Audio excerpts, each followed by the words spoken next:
Glória a Deus. Depois de um vídeo desse a gente já fica num temor. Queridos, eu quero orar, quero começar com uma oração, que essa mensagem é muito poderosa. Eu creio que todas as mensagens são muito poderosas, todas as mensagens da série são poderosas, mas eu creio que hoje o Senhor vai nos libertar de muitas coisas. Creio que existem muitas algemas que serão quebradas hoje. Muitas coisas do passado, talvez do presente. E o Senhor vai te preparar para o futuro, querido. Por isso que quero começar orando, nos conectando com o Pai. Senhor, nós te louvamos, Pai, nessa noite. Louvamos o Teu nome, a Tua presença. Estamos de coração aberto, Paizinho, para tudo que o Senhor vai fazer. A nossa mente aberta, Paizinho. Estamos aqui como filhos, sentados à Tua mesa, para Te ouvir, para ser tratados, ser discipulados. Por isso, Senhor Deus, gera um ambiente de cura aqui na Arena Jovem. Gera um ambiente de cura dentro do meu coração, Pai. Eu não quero olhar para o lado, pensar no outro, eu quero pensar em mim. Por isso, Deus, nós Te louvamos nessa noite. Que o Senhor tenha misericórdia das nossas vidas, que o Senhor fale através da Sua palavra, em nome de Jesus. Amém? Glória a Deus. Quem está feliz? Aleluia. Queridos, essa série de palavras tem sido muito forte. Cada palavra sendo muito direcional. E quando nós estamos aqui para ministrar, nós buscamos a Deus e pedimos direção de Deus. E nós começamos a entender, sabe, para onde o Senhor está direcionando o Arena Jovem. Para onde o Senhor está direcionando a minha vida, a sua vida. E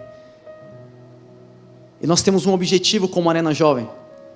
Nós temos um objetivo, você tem um objetivo como célula, você tem um objetivo como cristão, mas a missão que o Senhor nos deu como Arena Jovem é colocar aqui o mais urgente possível 400 jovens. Essa é a minha e a sua missão. Nós não podemos olhar para o lado e ver tantas cadeiras vazias, querido. E muitas vezes eu paro me perguntando por quê? Por quê, Senhor? Por que está demorando? E a gente começa a entender através dessas ministrações, essas direções que o Senhor vai nos dando. Sabe, essa série cela a cada prisão que estamos sendo libertados. Eu vejo que nós estamos cada vez mais perto do nosso propósito. E o Senhor tem trabalhado no meu e no teu coração. Por isso nós precisamos estar entregues a cada mensagem que está aqui. Não é a mensagem anterior foi para você e essa hoje é para outro, não. A mensagem é para o Arena Jovem, em contexto geral. É para todos nós. E eu vejo que nós temos aqui fileiras que estão bloqueadas. Temos muitos lugares aqui, queridos. E o Senhor já nos mostrou, o Senhor já nos deu palavra, já nos deu promessa. O Senhor já deu visão para os nossos líderes, para os nossos profetas. O Senhor já profetizou através de outros líderes no Brasil. E todas essas mensagens vêm quebrando aquilo que está nos impedindo de alcançar esse propósito. Por isso nós precisamos levar com seriedade. Hoje nós vamos falar sobre cela compartilhada. Nós não podemos ficar mais nesse ambiente, querido, onde as mágoas do passado, onde os problemas do passado continuam nos travando de avançar. Eu consigo ver isso claramente no mundo espiritual. Homens, jovens, mulheres, adultos, líderes, travados emocionalmente em alguém do passado, em uma situação que aconteceu, em um problema que aconteceu. E quando você anda ali, sabe, você não está sozinho nessa célula, você está preso e você ainda está carregando essa pessoa junto com você.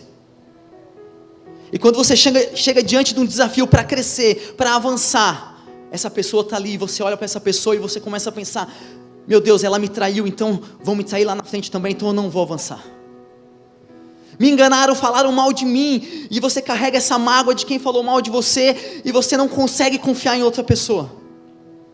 Você está preso em uma algema, e você está carregando alguém junto com você. E hoje é dia de nós quebrarmos essas algemas, querido. Hoje é dia de nós entendermos como que vamos sair desse ambiente. Não podemos mais ficar tristes com pessoas porque não estamos bem tratados, porque o nosso interior não está bem tratado, porque nós não entendemos ainda o quão grande é a graça de Deus. E o que resume essa mensagem é a graça de Deus. Porque a graça que me alcançou e te alcançou, ela foi poderosa para me perdoar, para lavar os meus pecados. Como que ela não é poderosa para me fazer perdoar o outro? E aí eu continuo andando algemado, eu continuo andando arrastando traumas do passado, situações de 5 anos atrás. Então pessoas falaram mal de mim há 5 anos atrás, então agora eu não vou confiar no outro, eu vou fechar a minha vida. Querido, vamos parar. Nós precisamos avançar. Nós precisamos crescer, porque essa é a direção de Deus, e nós estamos arrastando pessoas e traumas, e quando chega no momento de avançar, nós recuamos. O Senhor tem mostrado isso claramente. Pastor Arthur teve visão, pastora Brenda está logo ali ao virar da esquina, depois ele vai ter a oportunidade de falar com vocês. O crescimento está ao virar a esquina, mas nós não conseguimos virar. E por quê?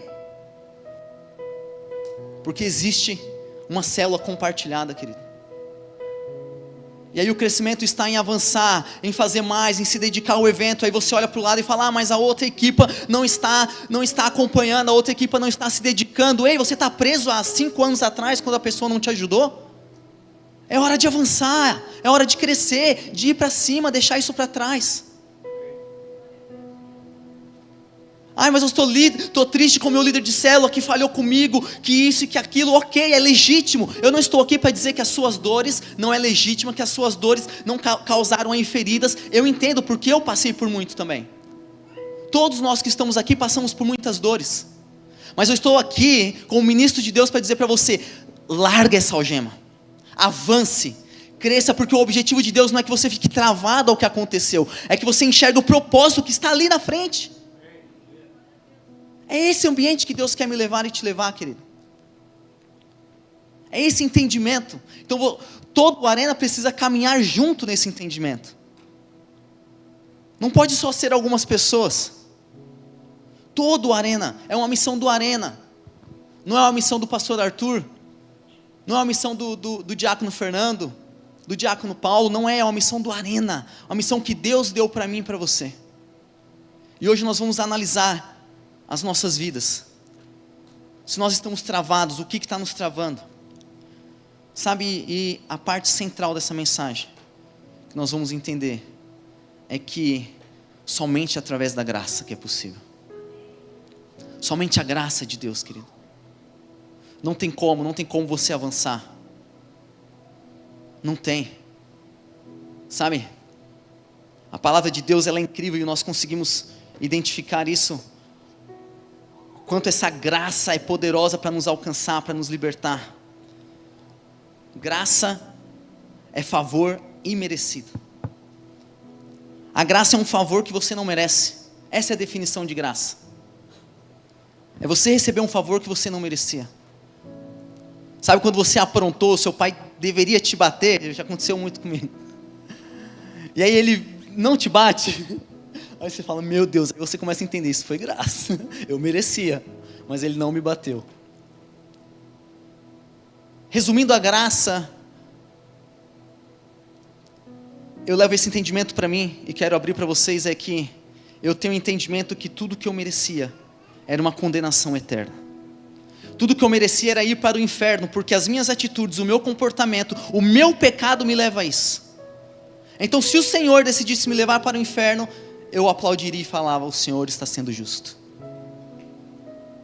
Mas a graça dele não permite isso. A graça dele me dá um favor que eu não mereço. A graça dele me perdoa e me conecta para viver o reino de Deus. Essa graça, é o poder dessa graça que nos transforma. É o contato com essa graça que vai nos transformando, enxergando a Cristo, enxergando o perdão que Ele teve para nós. E nos ajuda a perdoar o outro. Abra sua Bíblia em 2 Coríntios, no capítulo 12. a partir do verso 7.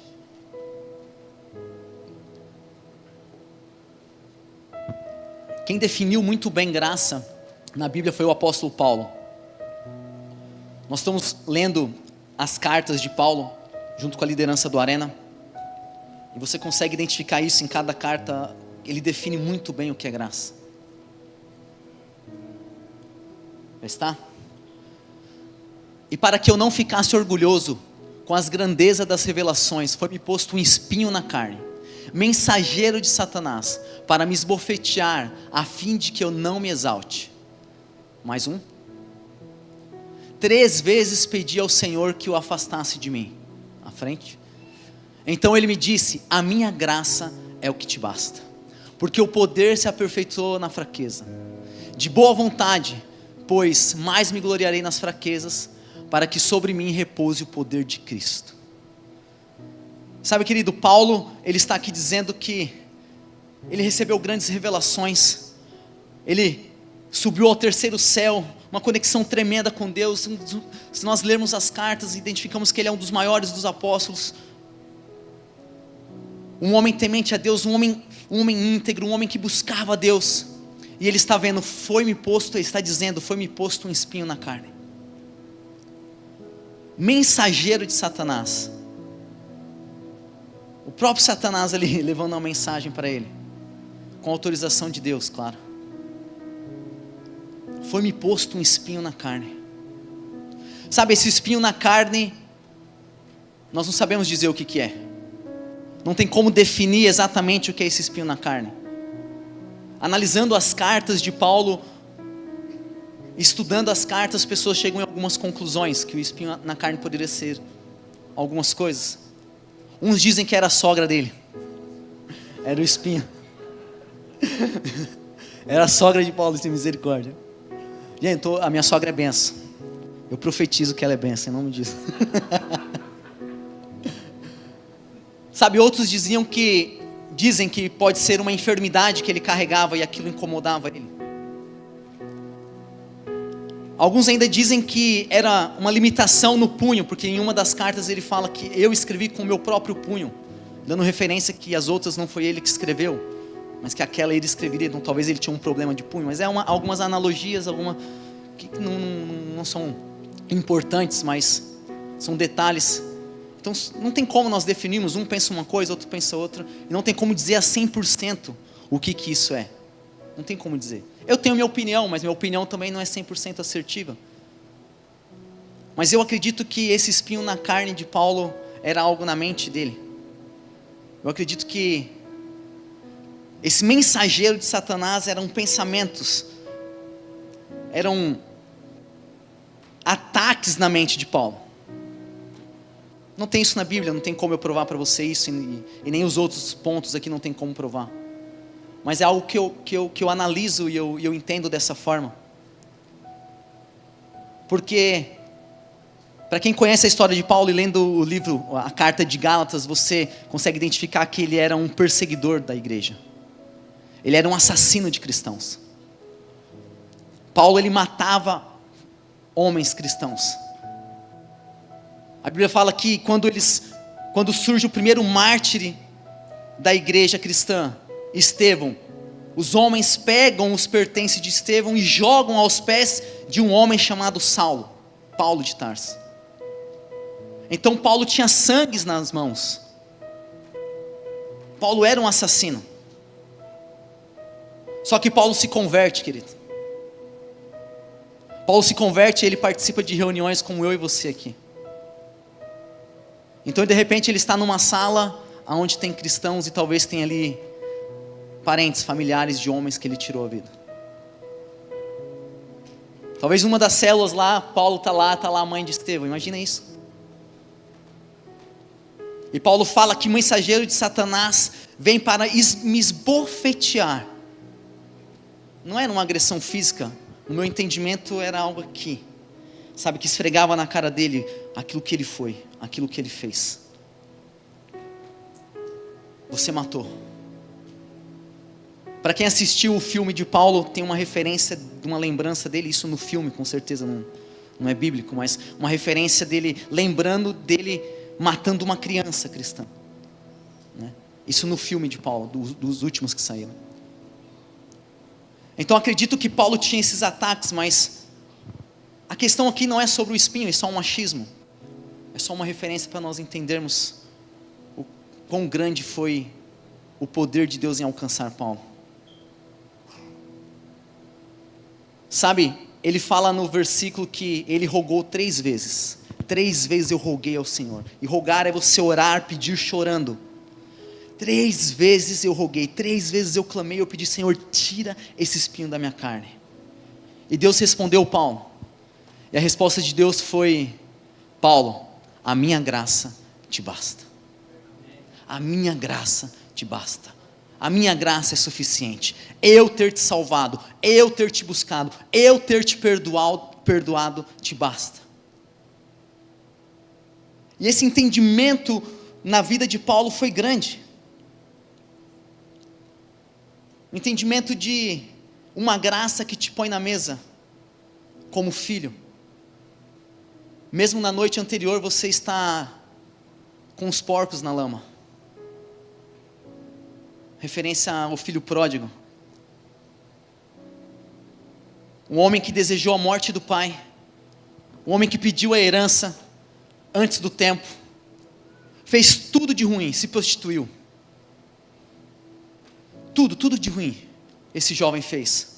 Mas chega no momento em que ele se arrepende, ele está na lama com os porcos, e ele vai na direção e ele fala: eu preciso me arrepender, eu preciso voltar para a casa do meu pai, lá eu tenho tudo. E ele vem com um discurso pronto para pedir perdão, e ele chega diante do pai, o pai olha ele à distância, e o pai vai na direção dele, e o pai o abraça, e o pai não quer saber do discurso dele, o pai só quer abraçar, só quer receber. Ele fala: vamos festejar, tragam vestes, o meu filho estava morto e hoje vive. O pai recebe o filho, na condição de filho e não de pecador.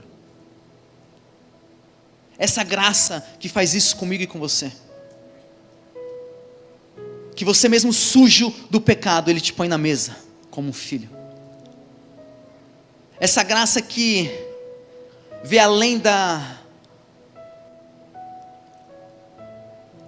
mulher divorciada, da mulher prostituta. Essa graça que vê além da mulher adúltera, onde os religiosos pegam ela, jogam diante de Cristo e falam assim: esta mulher foi pega em adultério. A lei de Moisés diz isso, e o que o Senhor diz? O problema foi que eles pegaram uma pecadora e colocaram diante do perdoador, querido. Eles não estavam à espera disso. Eles pegaram uma pecadora e colocaram diante do Salvador. Então essa graça que não olha essa mulher adúltera, essa graça que olha essa mulher lá na frente, fiel, essa graça que diz assim: filha, vai, não tem ninguém aqui para te condenar, os seus pecados foram perdoados, vá e não peques mais. E nós entendemos que a condição da graça não é para você continuar pecando, é: você foi perdoado, mas agora vá e não peques mais. Sabe, essa graça que transforma o maior dos pecadores em um apóstolo. Era essa a referência que Paulo tinha dele mesmo: eu sou o maior dos pecadores. Tem uma história de John Newton.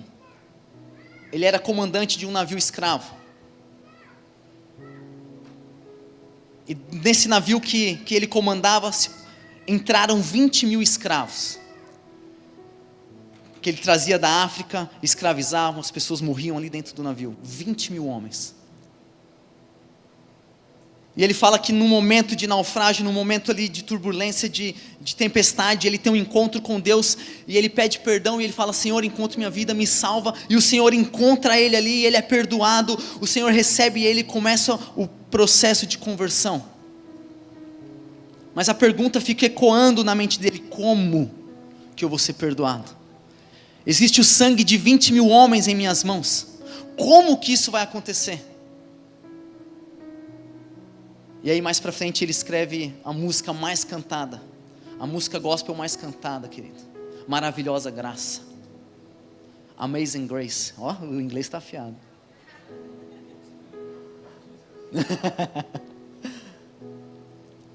Sabe, a música que fala como que é possível, como que essa graça maravilhosa salva um miserável como eu. Eu era cego e agora eu enxergo. E ele realmente ficou cego na velhice. E essa frase vem impactando a mente dele. Eu realmente estou cego, eu não consigo ver. Os meus olhos não veem, mas a minha mente consegue ver a graça de Deus abundante na minha vida. Por isso, querido, que a palavra diz que aonde abundou o pecado, superabundou a graça. E eu e você precisamos ter esse entendimento de que nós fomos perdoados, nós fomos encontrados. Nós éramos o maior dos pecadores, nós somos. Não há bondade em mim e em você, querido. Nós tentamos ser bons e nós falhamos. Bom só Deus. E aí nós começamos a olhar para essa graça que nos alcançou. Olhar para Paulo, a forma como ele enxergava a graça, a forma como ele enxergava Cristo, a forma como ele enxergava os irmãos em Cristo.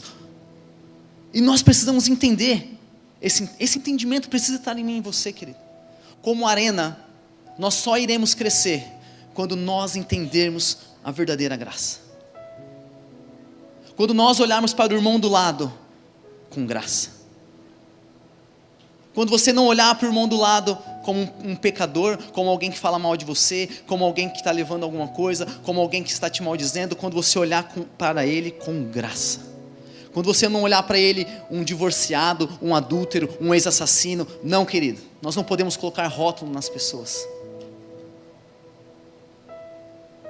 Porque Cristo não coloca rótulo em mim e em você. Ele olha para nós como filhos. Como filhos. Sabe, em Colossenses,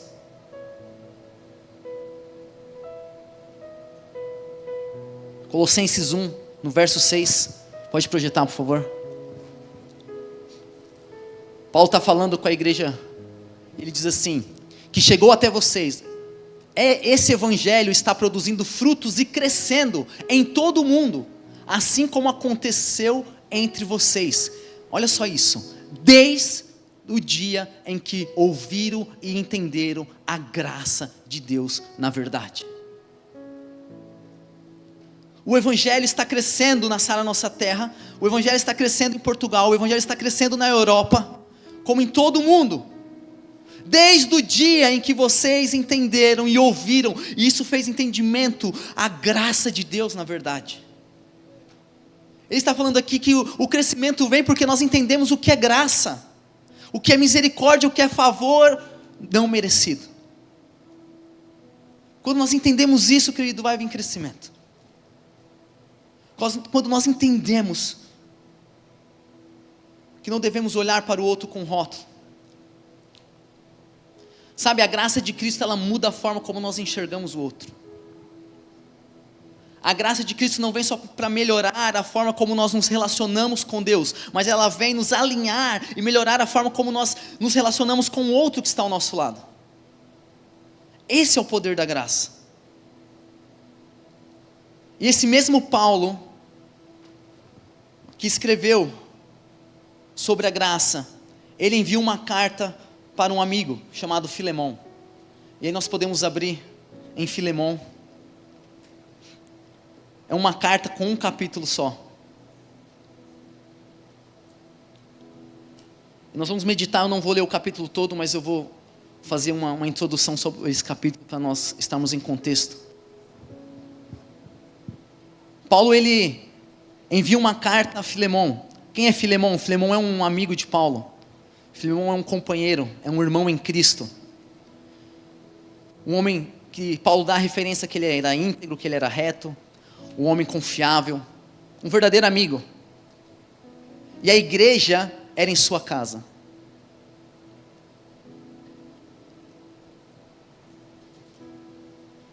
E Paulo, alguns estudiosos analisam e provavelmente era a igreja de Colossos. E Paulo envia uma carta para ele. E fala assim, olha, Filemão, eu estou aqui preso. E eu conheci Onésio. E este homem, Onésio, eu ganhei para Cristo em algemas. Então receba Onésio novamente. E aí nós vamos entender quem é Onésio. Onésio era um escravo de Filemão. Onésio tinha uma dívida muito grande com Filemão.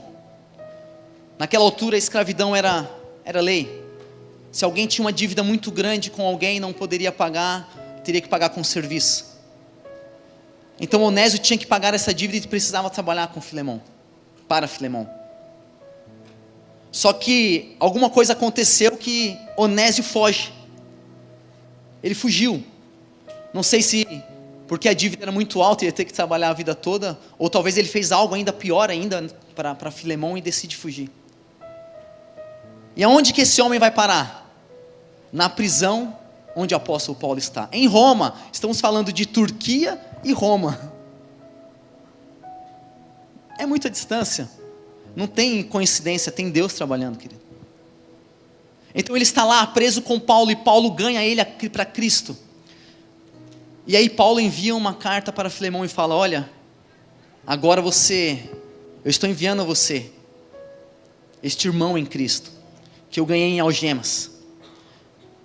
Eu sei que ele deve muito, mas o meu pedido para você, eu não vou te pedir como apóstolo. Eu poderia pedir, eu poderia pedir você como apóstolo, porque você deve a vida a mim, porque eu te ganhei para Cristo, eu te apresentei a graça. Paulo deu uma carteirada assim, sabe, mais ou menos. Eu poderia usar isso, a minha autoridade como apóstolo, usar a minha autoridade como o teu pastor, que te ganhei para Cristo e te dei uma nova vida. Mas eu não vou usar, eu te peço em amor. Receba Onésio. Mas neste momento você não vai receber ele como teu escravo. Você vai receber ele como teu irmão em Cristo. Porque como escravo ele já não é útil para você. Ele vai ser útil para ajudar na igreja. Ele vai ser útil para você como irmão em Cristo. Então receba ele. Sabe, queridos, nós estamos ouvindo uma direção de um homem que entende o que é graça. Um homem que a graça o ganhou. E agora ele dá a direção para outro homem praticar a graça. Perdoe. Perdoe. Não guarde essa mágoa. Tudo aquilo que ele fez, coloca na minha conta. Paulo fala desse jeito. Tudo que ele fez para você, coloca na minha conta. Perdoe ele. Sabe, a graça faz você enxergar além do passado. Projeta Filemão 15 e 16. 15 e 16 os versos, que é só um capítulo. Talvez ele tenha sido separado de você por algum tempo, para que você o tivesse de volta para sempre. Não mais como escravo, mas acima de escravo, como irmão amado. Paulo não finge que nada aconteceu, querido. Paulo sabe que Onésio tinha uma dívida enorme com Filemão. Paulo sabia disso. Ele não apaga o passado. Ele não apaga, porque não tem como apagarmos o passado. Eu e você, nós não conseguimos esquecer das coisas. Nós lembramos. O nosso Deus se esquece. O nosso Deus diz que a cada vez que nós pecamos e nos arrependemos, Ele pega o pecado e coloca no mar do esquecimento. E Ele não te acusa. Todas as vezes. E se amanhã você peca e você se arrepende, Ele coloca no mar do esquecimento. Eu e você, nós lembramos. Não tem como. E Paulo, ele não coloca isso em causa. Mas ele coloca uma visão para Filemão: não enxergue Onésio apenas pelos erros. Não enxergue mais Onésio como escravo que te deve alguma coisa. Enxergue ele agora como irmão em Cristo, porque a graça de Cristo também o alcançou. É muito difícil nós olharmos para quem nos feriu. É muito difícil olhar para quem nos magoou e enxergá-lo como irmão. Mas essa é a batalha que eu e você precisamos viver. Esse é o custo de ser um discípulo de Cristo. De entender a graça, porque aí fica mais fácil. Porque quando você entende que você é pecador e que você deve algo, e que a tua dívida talvez seja muito maior do que a dívida de quem está te ferindo, a tua dívida para com Deus é muito maior do que a dívida que Ele tem com você, você entende o que é graça e que você precisa perdoar. Conversando com o pastor Arthur aqui no início do culto, ele me lembrou de uma parábola que está em Mateus 18, que é a parábola do rei Eu não vou ler a parábola, mas pode, se você quiser abrir e acompanhar, eu vou mais ou menos dizer o que acontece. E essa parábola diz que um servo tinha uma dívida muito grande com o rei, uma dívida infinita com esse rei, e ele pede misericórdia, e o rei perdoa a dívida dele. Agora vá, você está perdoado. Ele, ao sair do palácio, ali diante do trono do rei, perdoado, ele encontra uma outra pessoa que tem uma dívida muito inferior com ele, e essa pessoa pede misericórdia, e ele não é misericordioso, ele não perdoa. Ele recebeu a graça e não entregou a graça. Ele decidiu levar essa pessoa na algema que ele tinha. Ele decidiu compartilhar a célula dele. E o rei, sabendo disso, querido, o condena à morte eterna.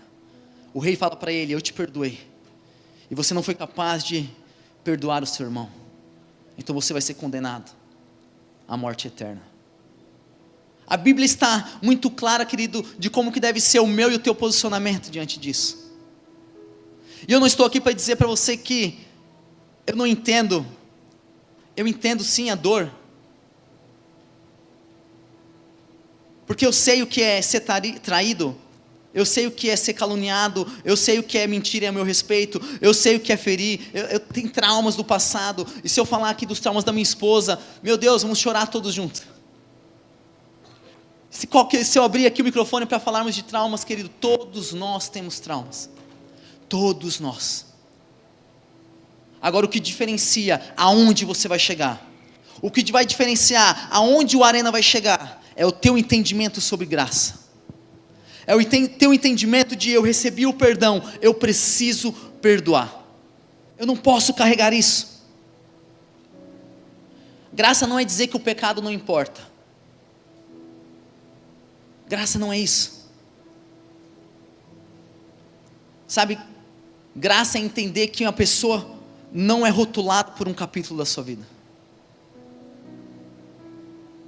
E o que acontece muito na vida das pessoas, nas famílias, dentro da igreja, são rótulos que eu e você colocamos nas pessoas. A pessoa falhou contigo uma vez, ou duas, ou três,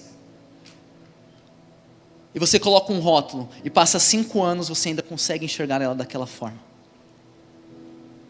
Não, aquela pessoa é uma fofoqueira, eu não vou falar com ela. Não, aquela pessoa é uma adúltera, eu não vou falar com ela.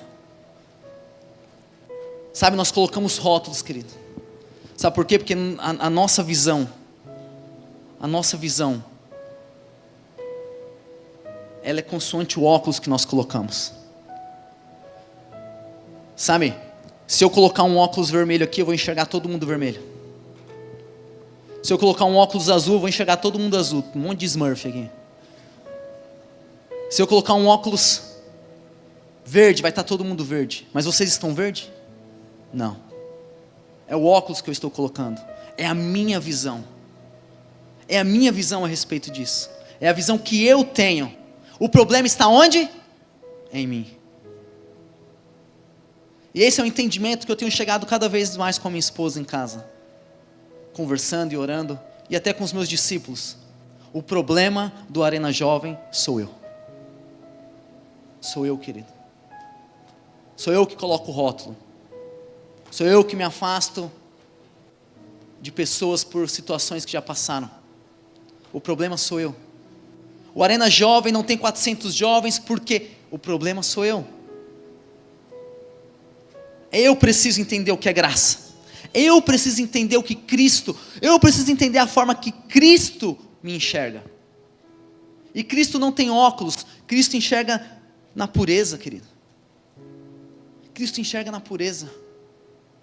Sabe, porque enquanto Ele está ali, sendo levado para a cruz, sendo açoitado, sendo cuspido, sendo xingado, as pessoas tratando Ele mal, as pessoas zombando dEle, as pessoas colocando com ódio uma coroa de espinho, Ele na cruz, Ele olha para todo mundo, e Ele fala assim com o Pai: Pai, perdoe, porque eles não sabem o que fazem. Quando nós falamos só assim, Cristo falou perdoe, porque eles não sabem o que fazem, parece que fica muito vago. Mas para você entender isso melhor, Cristo está falando assim: aquela pessoa que me bateu, aquela pessoa que me caluniou, aquela pessoa que colocou o espinho aqui, aquela pessoa que rasgou as minhas costas. E aqueles filmes que a gente vê, aquilo é muito pior, querido, que aconteceu com Cristo. As pessoas que me penduraram nu em uma cruz. Pai, por favor, perdoe. Eles não sabem o que fazem, eu quero viver eternamente com eles ao meu lado.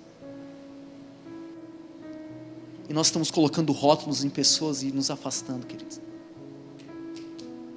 E Cristo deseja viver eternamente comigo e com você, que somos pecadores diariamente. Nós precisamos entender o que é essa graça. Sabe, Romanos 3, 23 e 24 diz que: pois todos pecaram e estão destituídos da glória de Deus, sendo justificados gratuitamente por graça, por meio da redenção que há em Cristo Jesus.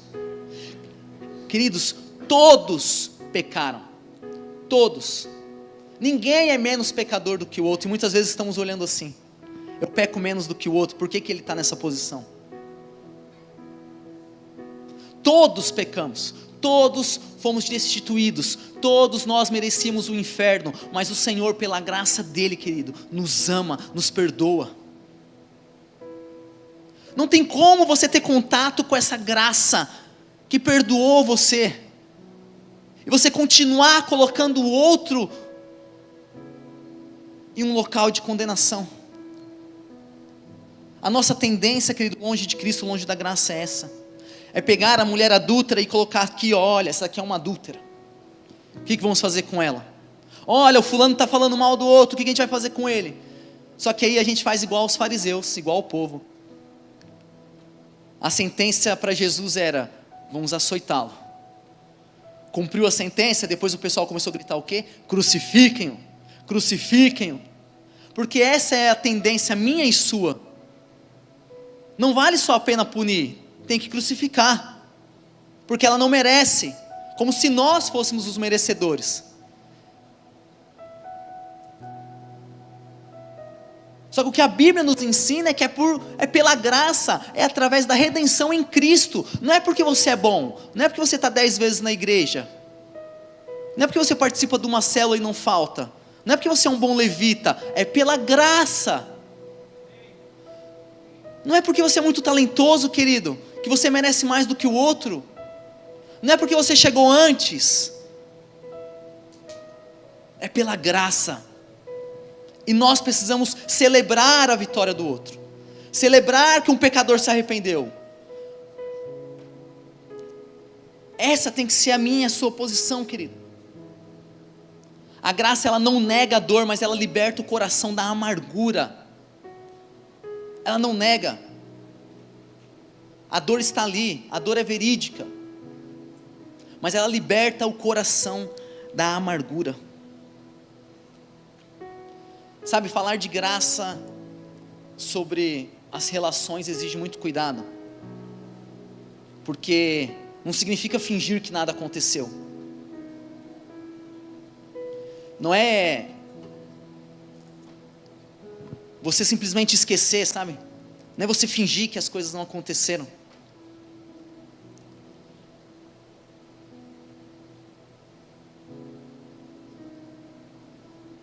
Sabe, o nosso coração não pode ser governado pela raiva.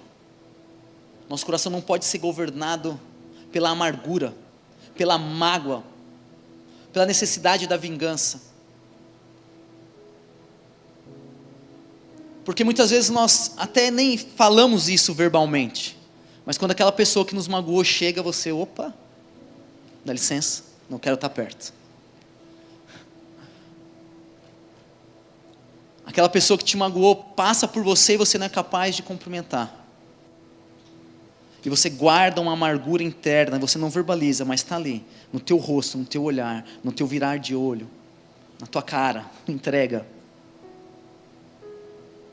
Isso nos mostra que nos mantemos presos a uma raiva, a uma amargura.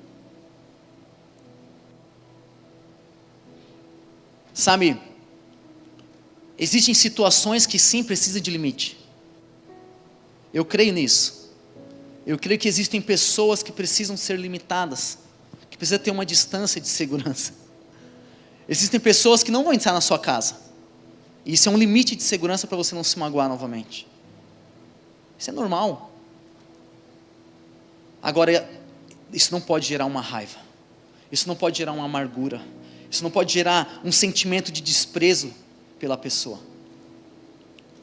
Em Efésios 4, 31 e 32, a Bíblia diz assim: livrem-se de toda amargura, indignação e ira, gritaria e calúnia, bem como se de toda maldade. Sejam bondosos e compassivos, um para com os outros, perdoando-se mutuamente, assim como Deus perdoou em Cristo. Sabe, Paulo ele liga o perdão que temos que dar com o perdão que Cristo nos deu.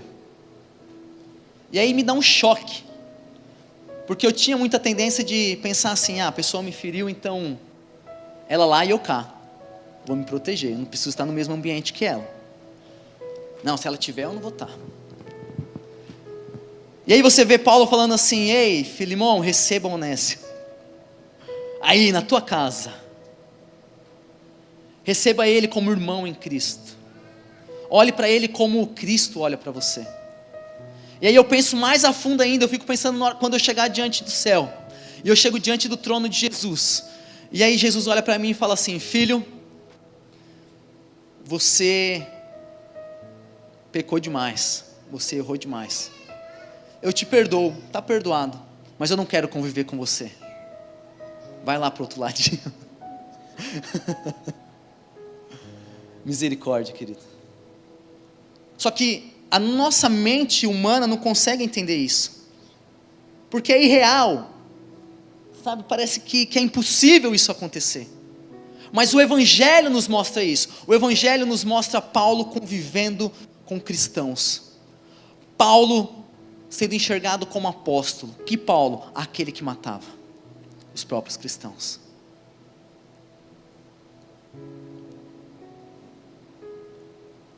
Sabe, a graça não elimina a responsabilidade, não impede a justiça e não dispensa a sabedoria, mas ela impede que a dor se torne o centro da forma como enxergamos o outro. Ela não impede de você tomar limites, querido, mas a graça ela impede, querido, que essa dor te bloqueie, que aquilo que eles fizeram se torne amargura. Por isso que a Bíblia nos diz: livre-se de toda amargura, livre-se, tira isso da sua vida. Cristo nos recebeu pela graça, e nos chamou a viver pela graça. Colossenses 1:21 diz assim: antes vocês estavam separados de Deus, e em suas mentes eram inimigos, por causa do mau procedimento de vocês, mas agora Ele os reconciliou pelo corpo físico de Cristo, mediante a morte, para apresentá-los diante dele santos, incompatíveis, inculpáveis e livres de qualquer acusação. Nós éramos inimigos de Deus, querido. Nós éramos inimigos, e Ele nos perdoou. Essa graça nos alcançou, esse poder, esse favor imerecido nos alcançou. Sabe, quem recebe graça aprende a tratar o outro debaixo da graça. A Bíblia fala que quem muito é perdoado, muito ama. Vocês lembram dessa passagem da mulher que está lavando aos pés de Jesus?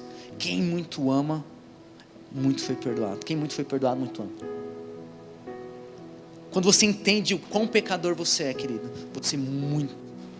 você perdoa muito. Quando Pedro chega diante de Cristo e fala: mestre, quantas vezes eu devo perdoar? 7 vezes? E Pedro estava sendo crente aí, porque a lei diz que deveríamos perdoar até 3 vezes. Aí Pedro, acho que ele se sentiu muito crente, ele falou: mestre, até 7 vezes? E aí Cristo vira para ele e fala assim: Pedro, 70 vezes 7. 70 vezes 7. Deus não estava fazendo conta, querido. Jesus não estava fazendo conta. Jesus estava falando sempre. Perdoar sempre. O perdão é sempre, sempre, assim como eu te perdoo todos os dias. É essa a direção, querido, que Deus está nos guiando, nos direcionando. Sabe, a conclusão e a pergunta é: Quem você ainda mantém preso dentro da sua história? Quem está preso aí? O louvor pode subir, por favor. Quem que você mantém em algemas? Quem ainda você mantém escravo dos rótulos? Ou talvez, quem você magoou e você está preso nessa mágoa? A graça pode te alcançar, querido. A graça, ela pode te alcançar. Talvez seja alguém que feriu você, que decepcionou, alguém que errou feio, alguém que você rotulou para sempre, e hoje você não consegue mais se aproximar. Talvez possa estar aqui, ou na sua célula, ou na equipa, ou dentro da igreja. Ou essa pessoa já está afastada há muito tempo, sabe, algo de muito tempo, algo que aconteceu lá atrás, talvez quando você era ainda criança, ou jovem, e isso te trava, isso te gera uma ferida. E aí a direção de Paulo para Filemão foi: talvez vocês ficaram afastados todo esse tempo, para que você o receba não como escravo da sua mágoa, não como escravo da sua ferida, mas como irmão em Cristo Jesus. Sabe, hoje eu tenho esse entendimento, que Deus está trazendo tudo isso à nossa memória, não é para nos machucar, não é para nos ferir, é para nos curar. Deus está nos mostrando essas algemas, para que eu e você sejamos libertos, para que eu e você deixamos tudo o que ficou no passado, querido. Eu tenho uma convicção comigo: não tem como você ter um contato com a verdadeira graça e você ficar mantido preso no passado. Não tem como. Quem foi encontrado, quem foi alcançado pela graça, não precisa manter outros no seu cativeiro. Se você foi alcançado pela graça, querido, você não pode manter pessoas em cativeiro. Eu tenho uma convicção, e que eu vivi isso na minha casa, é que muitas vezes nós estamos presos em algemas, e nós estamos tentando libertar outros, e não dá certo, querido. Nós não conseguimos. Eu me vi preso em algumas mágoas, em alguns traumas, e eu querendo libertar os meus filhos dessas mágoas. Como que um pai preso liberta um filho? Não tem como, querido. Pais, você só vai libertar o seu filho das algemas se você estiver liberto. E muitas vezes a gente está querendo proteger os nossos filhos. Filho, cuidado com isso, cuidado com aquilo, porque o pai sofreu isso. Daqui você não fala para o teu filho, mas você fica protegendo ele de não viver a história que você viveu. Você não está protegendo ele, querido, você está preso numa algema e está querendo prender ele na sua algema. Nós precisamos libertar, querido. Libertar. Sabe, a Bíblia fala em 2 Coríntios 2. 2 Coríntios capítulo 2, o verso 5, pode projetar para mim?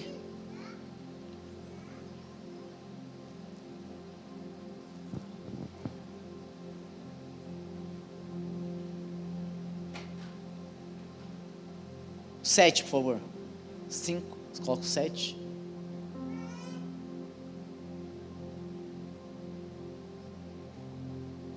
Acho que eu anotei mal.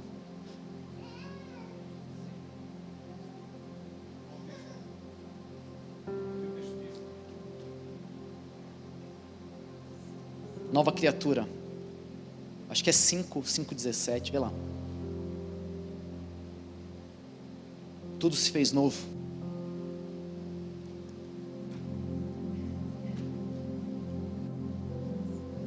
E assim, se alguém está em... É 5:17, era 2, mas era 2 Coríntios, né? E assim, se alguém está em Cristo Jesus, é nova criatura. As coisas antigas já passaram, eis que tudo se fez novo. Eis que se fizeram novas todas as coisas, querido. Entenda isso, querido, que existe muito cristão preso nas coisas do passado. Mas o entendimento que eu e você precisamos ter é que as coisas velhas já passaram, querido. Os traumas são reais, te deixaram feridas, mas já passaram. Cristo te fez uma nova criatura. Não importa o trauma, e eu não estou menosprezando o trauma. Eu não estou menosprezando, porque eu sei que pessoas abusadas, pessoas que foram traídas, casamentos perdidos, isso fere de verdade. Mas o que Cristo está dizendo para você é que tudo se faz novo quando você encontra a graça de Deus.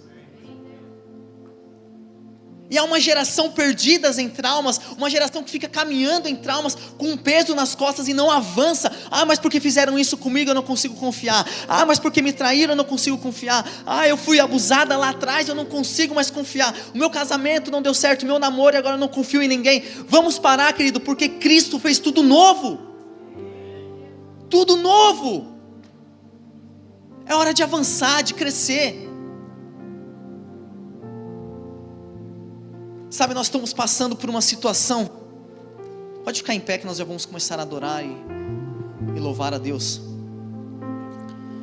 Nós estamos passando por uma situação familiar. Eu e minha esposa, com a nossa filha. Eu não posso abrir porque não é momento para isso, e a direção de Deus é para não abrir agora. Mas futuramente eu tenho certeza que isso será testemunho. Uma situação muito dolorosa para um pai, para uma mãe.